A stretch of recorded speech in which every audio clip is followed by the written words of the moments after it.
Small business owners, we're often online, LinkedIn, and people are trying to connect with you and or sell you stuff. And I completely get it as well. I'm a small business owner. Ada is a small business that specializes in outsourced HR and HR consulting projects. And I completely understand the things that you're going through. I established my business 4 years ago with the idea of being a great HR professional, hiring great HR professionals, and providing a service. And it was completely different to what I thought it was. The last 4 years have been crazy, and I'm sure every business owner has faced this. We went through COVID and then inflation, and starting a small business has been one of the best times for me, and also one of the most stressful times for me.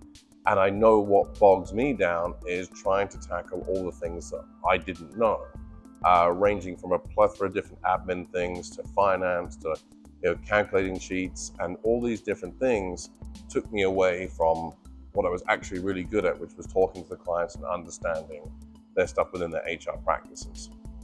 Now, I know it can seem scary looking to outsource HR, and I get it. Like, you're handing over payroll, you're giving this, it can often be seen as expensive.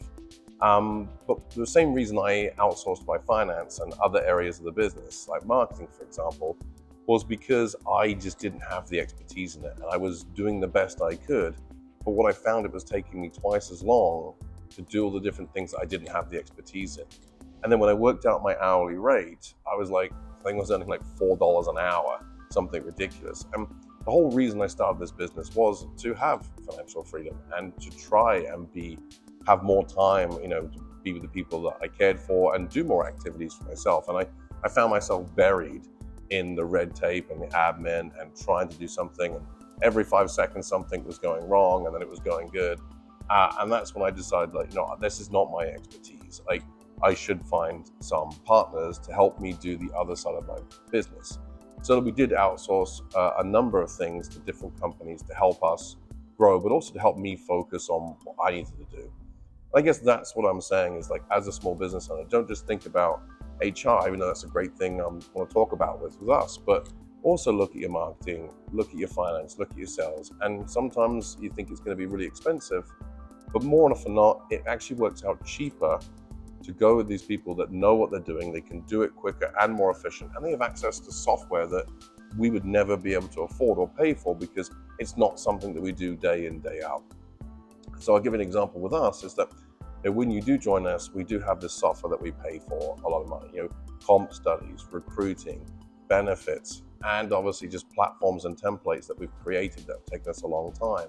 And we do operate in all states, so we have to maintain the laws and understand it as well. And all this comes at an expense, but for us, it's worth it because we can then give it to our clients and share it amongst everyone. Normal access to this information, this kind of data, would normally be reserved for much larger companies with bigger budgets to spend on this.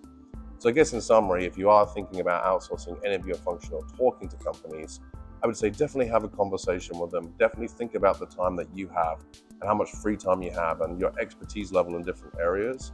And don't be afraid to have those conversations and find out how other companies out there could help you grow, develop, and save a lot of time for you to focus on what you're really good at.